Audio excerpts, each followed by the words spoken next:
Good morning. Welcome to the Bell Pollock Legal Show, a show where we talk to you about your personal injury claims, what you can do in the event you're injured. I'm Brad Pollock. Gary Bell's out of town. Rob Brovich is in the studio today with me, and we're going to talk a little bit about what happens once you have to go to litigation. I mean, when you're in litigation, what are the insurance company and defense lawyers' tactics? What will they use against you? What's going to happen? Now, we're talking about the stage after the settlement negotiations have gone on. We'll talk for a minute about that. But you're listening to the Bell and Pollock Legal Show. We're personal injury lawyers. We do personal injury representation. If you've been hurt for any reason and you believe it might be as a result of the negligence or caused by another person, you should come talk to us. You should get in contact with us so we can discuss with you a legal game plan. We can discuss with you what your legal rights are, what you can and can't do in your legal rights, and what you might want to do, how you want to put your case together. Rob, how you doing today? Great. Thanks for having me. Thank you for coming. Rob's been with our law firm how many years, Rob? Oh, right around 15. 15 years. He's a practicing lawyer, has done a great job for us, works in both the personal injury and the work comp area. We'll be talking to you about work comp next week. This week, we're talking to you about what happens on a personal injury case.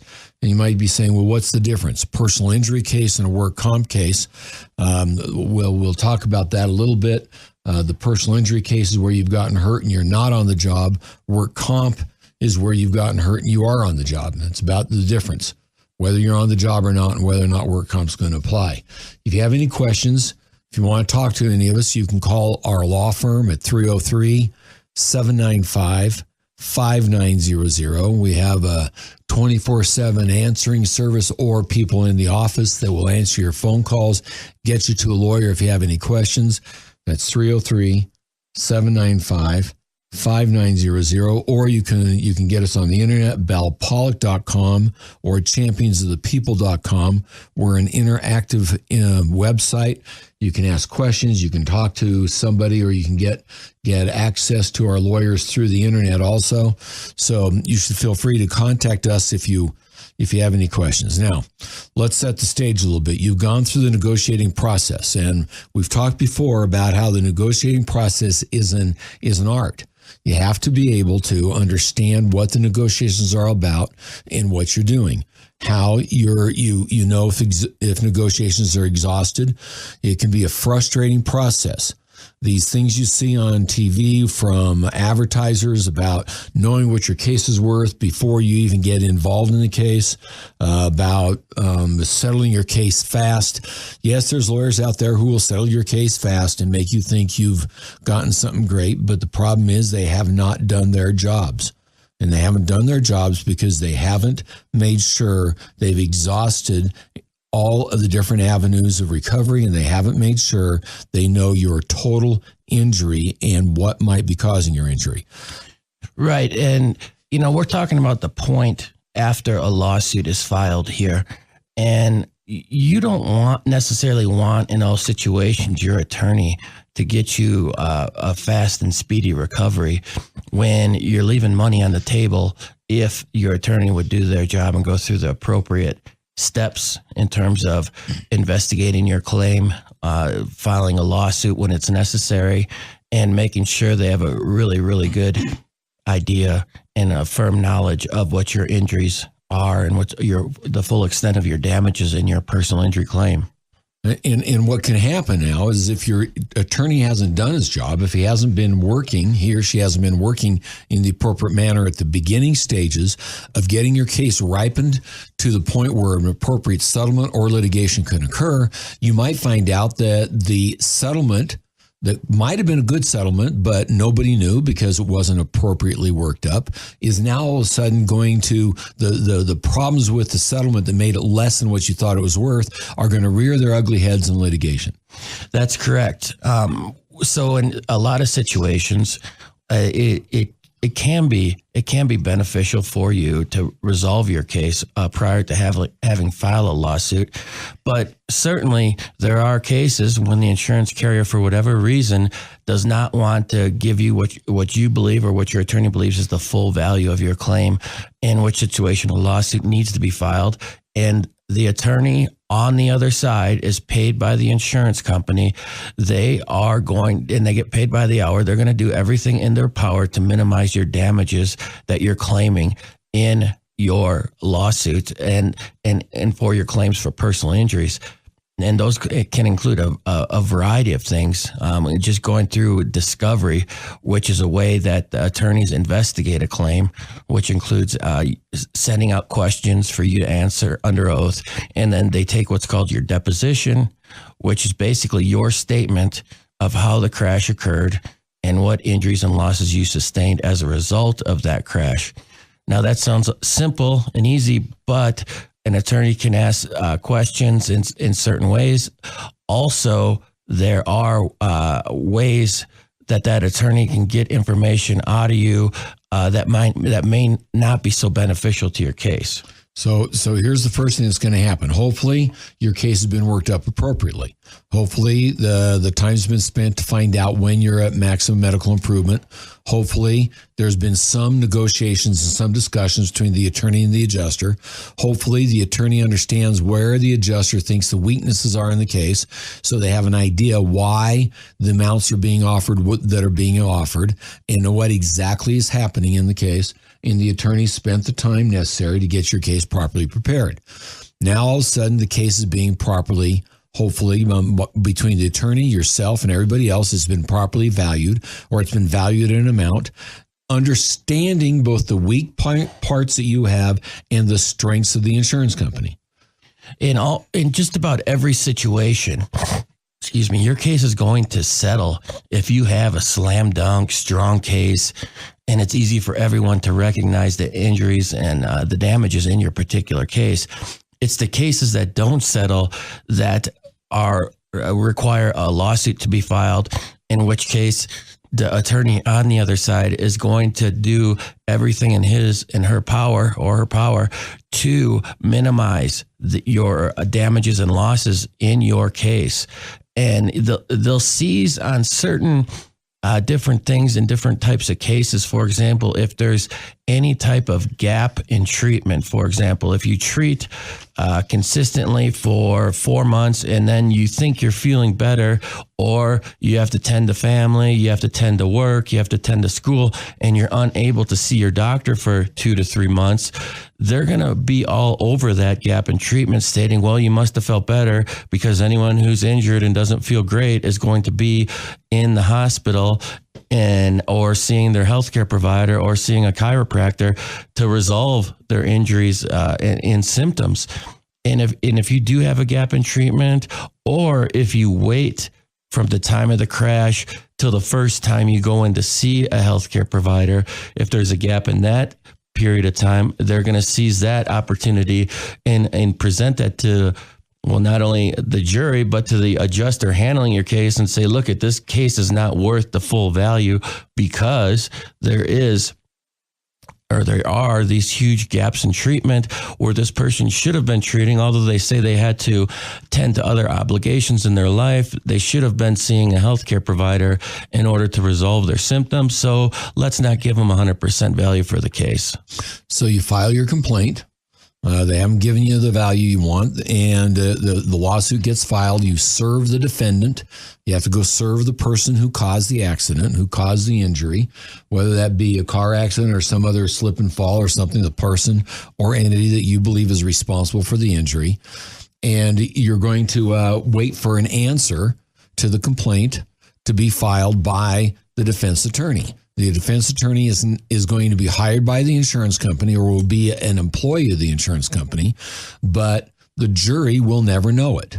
The jury is going to believe and be led to believe that this defense attorney is actually working for the defendant, for the at-fault person. That's one of the strategies that the insurance companies have tried to work in many, many states. There are some states that don't allow it, but in Colorado especially, they do allow, and it's required. You're not allowed to tell the jury that there's insurance. You're not allowed to tell the jury that the defense attorney is being paid by the insurance company. You're not allowed to tell the jury that the experts that have been hired are experts who work for the insurance companies on a regular basis, who hire out to them on a regular basis.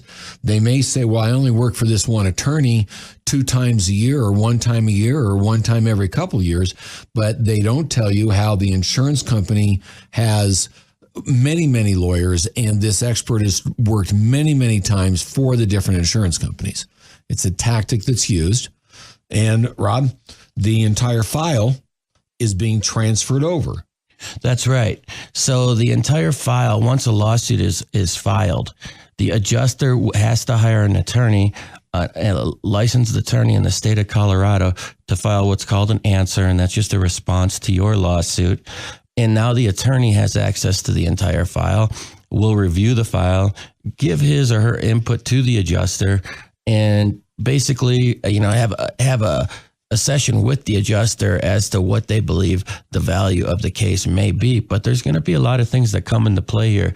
The one that comes to mind right now, a big one, is if you don't have a lot of property damage to your vehicle as a result of the crash. For example, if your car withstood the crash, as vehicles are supposed to nowadays, there's been huge advancements in technology in terms of providing people safety and ability to walk away from a crash. But in some instances, although your car may absorb part of the impact and there might not be a ton of property damage, you can still sustain an injury regardless of the speed of the vehicle that hit you.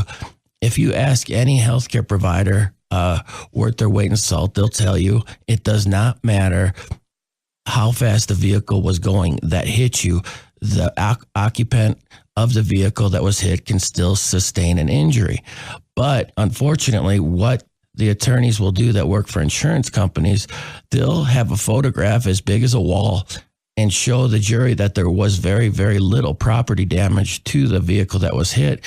And then all of a sudden, for whatever reason, people in their mind think very little or no property damage means very little or absolutely no injury. And that's what the insurance company attorney will do throughout the trial, is hold up that photograph of the damage or lack thereof to the vehicle that was impacted and harp to the jury, look, there is no real damage to this vehicle, so there could be no real injury or damage to the occupant. And that is completely false. In fact, they'll go as far as to hire biomechanical engineers. And these people are basically the same people that insurance companies will use time and time and time again.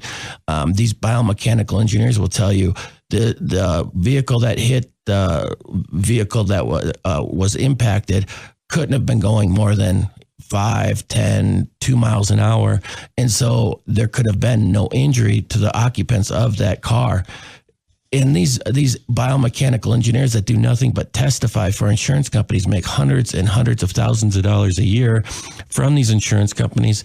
But it's often very difficult for us to tell the jury about that because we can't mention that there is insurance involved in any particular case. You've been listening to the Bell and Pollock Legal Show. We're going to take a break and we'll be right back.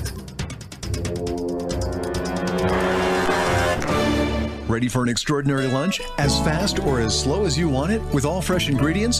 Caitlin's Restaurant has it all. Express lunches that won't keep you waiting. Or if you prefer, lunch served in that old-fashioned homemade style. All made fresh on the spot. Whether it's a fresh-made sandwich with homemade chips, quesadilla loaded with cheddar or jack cheeses, or scratch-made soups, you'll find everything you love at Caitlin's. Caitlin's is located on Mississippi just east of Colorado Boulevard next to Bookies. How about green chili chicken stew? Think about a variety of fresh-made sandwiches or 11 different kinds of burgers made to order with 1/2 pound of the finest USDA choice lean ground beef. You might favor a homemade New Mexican recipe with carne adobada burritos, chicken enchiladas, carnitas burritos served with hash browns, special recipe beans, cheeses with guacamole, and your choice of homemade red or green chili sauces. For those who prefer the lighter side, there are fresh made salads and lighter fares, sure to delight. Try Caitlin's for lunch or breakfast on Mississippi just east of Colorado Boulevard next to Bookies. Call 303-798-6600. You'll love it every bite of the way.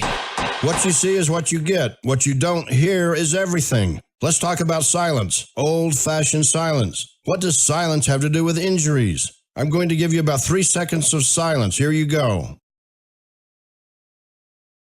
Silence is what you get just before a collision. Sometimes in accidents, fast turns to slow and noise turns to silence. Then the collision, then the injuries, then the life-changing event. Then starts the battle with the insurance company. Hi, I'm Gary Bell of the law firm of Bell Pollock. At Bell Pollock, we understand that those 3 seconds of silence can turn your life upside down. We know how devastating injuries can be. You may not be able to work. You have medical bills. You need treatment. Listen, don't get hurt twice. Once in the accident and again on the insurance claim. Talk to the lawyers who actually care about you, the injured victim. Bell Pollock, Colorado's premier injury law firm. Our website is championsofthepeople.com or call us at 303-795-5900. One call, that's all.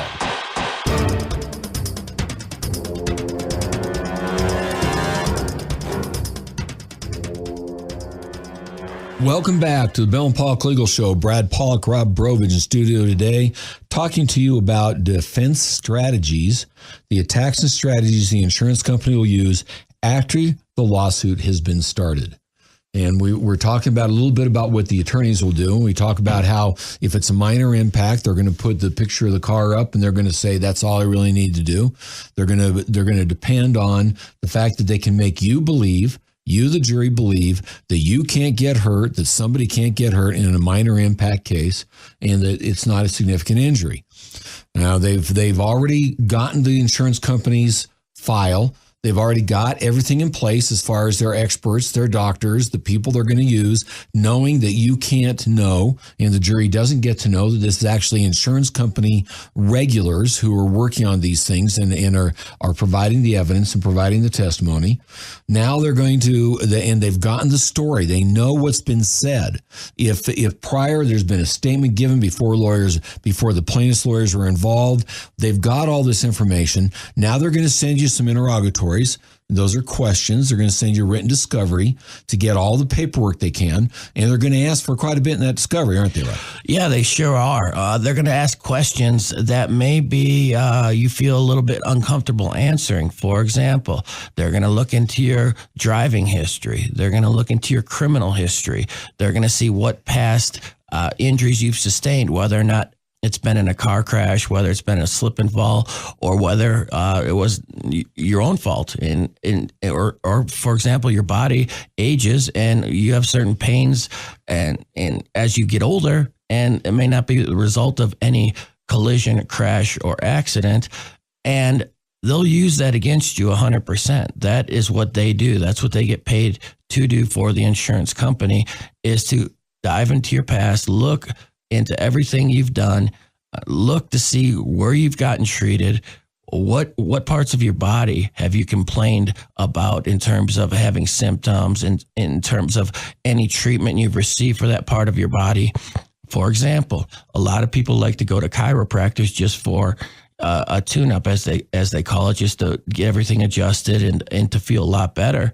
And that adjustment will include usually adjustment to your back or neck, and the insurance carrier will request those records and say, look, at jury, this person's had complications with their spine prior to this crash, or they wouldn't have seen a chiropractor. So you should hold that against them and not give them the full value of their case. So they're going to get it. Now, they're asking for this probably in a different way and more extensive than what the adjuster has, but the adjuster might already have this. They're going to try and get a bunch of information in written discovery that allows them to make you say your statement a second time or your story a second time. Because if they can find inconsistencies, now they're going to make you a liar. They know that they can do this. They know they're entitled to do this. And a lot of times they're going to ask for stuff they're not entitled to get. If your lawyer doesn't know better, your lawyer's going to give that up. Your lawyer shouldn't give that up. Then they're going to want to take a deposition. And Rob, you alluded to a deposition earlier today. Well, we're going to talk about, and in a deposition, they're going to sit you down and put you under oath and ask you questions. And a lot of times they're going to ask you the same things they've already learned, but they're going to see if you know what's in those records. Why do they want to do that, Rob?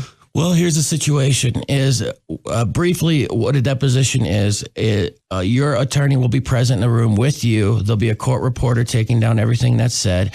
And then the attorney on the other side will ask you a series of questions. And what they want to do is to see if your answers match everything that you've put in the written answers to discovery, what you've told the adjuster, and what's been included in correspondence between the adjuster and the opposing attorney and your attorney in terms of what your injuries were, what your past includes in terms of prior car crashes, prior injuries.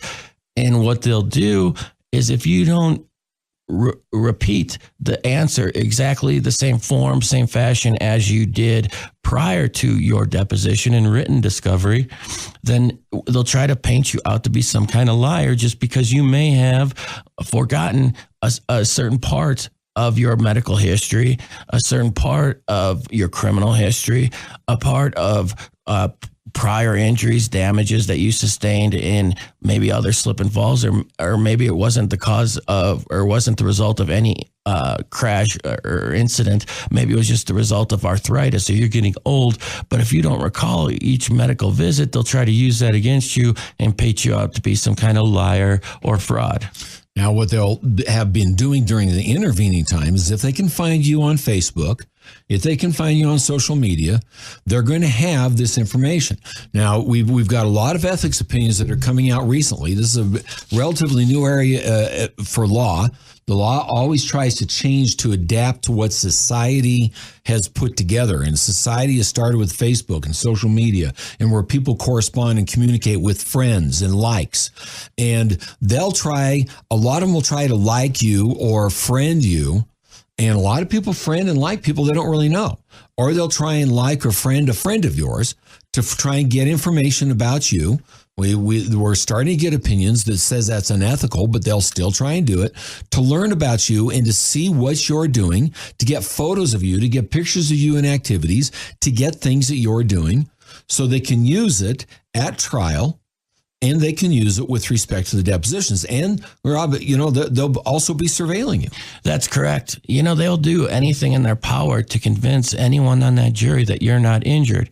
So let's say you're playing with your children and you have a smile on your face. Well, what they'll say to the jury, look, this person seems to be having a great time. Doesn't seem like they've sustained any injuries. They don't have any symptoms it would seem in this photograph. They have a big smile on their face. They're playing with their children.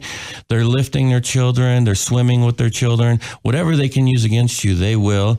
And for whatever reason, as soon as jurors believe that this person, the injured individual, went on some sort of vacation, let's say it is, to Florida, to California, to Mexico, where they were able to move around a little bit and engage in some kind of activity, whether it be walking on the beach, in the water, etc. They'll use that against them and show the jury, look, it doesn't appear that this person is injured. They're having a good time with their children. They're able to go on vacation. They were able to sit in a plane seat for 3 hours or more. They were able to navigate their way through an airport. Well, what they don't know is that you're not complaining of the pain because you just want to spend time with your family. You want to do the one thing that's really, really important to you, spend time with your family, and you don't want to sit around and be the one complaining and ruining everyone's vacation. But what they'll do is use that against you and say, look, this person cannot be that injured. And they'll do the same thing with respect to surveillance photographs or any kind of recording that they take of you or your family, or you just having any sort of moment in your life, whether it's a good day, whether you're on medication, some moment in your life where it doesn't appear that you're in a great deal of pain. Now they're going to have certain things set up, and you have to understand it. Defense attorneys understand that once they put all this into a pile, into a big circle, and they're going to present it to a jury, they can spend the 3 or 4 days that a jury trial is going on. It's a year after you file the complaint. They have a jury in there, and in 3 or 4 days, you're going to have things coming to the jury right and left in all sorts of fashions, with all sorts of arguments, all sorts of interruptions, times going up to the bench, times discussing stuff, and the defense attorney then recognizing the thing we talk about quite often, that people quite often will forget what they hear. You have to hear it a couple of times to remember it. Recognizing that, they're going to stand up at the end of the case and they're going to take the story they want to give you from their experts who are regular insurance company experts, and they're going to tell you a story that may not be true. They're relying on the fact that you're not going to remember this. You're not going to remember everything that happened. You're going to remember this was an issue. And on top of it, they are using a common perception that's gone on with insurance companies forever, that insurance companies have convinced the public that to bring a lawsuit, you're a bad person. That's right. And when we walk into the courtroom, we're told by groups that have done these studies that the first person the jury is upset with is the person who brought the lawsuit, and their attorney, who's actually in the jury's mind promoting this lawsuit and basically representing this person to go forward. But at the same time, the jury automatically believes that we're wasting their time because they shouldn't have to deal with this person bringing this lawsuit for injuries and damages, because this sort of thing happens every day, and not everyone does bring a lawsuit. So there's certain perceived notions in a lot of jurors' mind that are patently against bringing a lawsuit, and they automatically believe that the person shouldn't be entitled to money for injury as a result of a car crash. In a typical case, if you can imagine, if you're sitting on a jury and you're thinking about a million other things, your job, your family, extracurricular things you want to do and get home and get to your family, they're going to have a photograph of the opposing attorney is going to have a photograph of the limited damage to the vehicle. They're going to have photographs of the injured person on vacation and seemingly having a good time, big smile on their face. They're enjoying time with their family.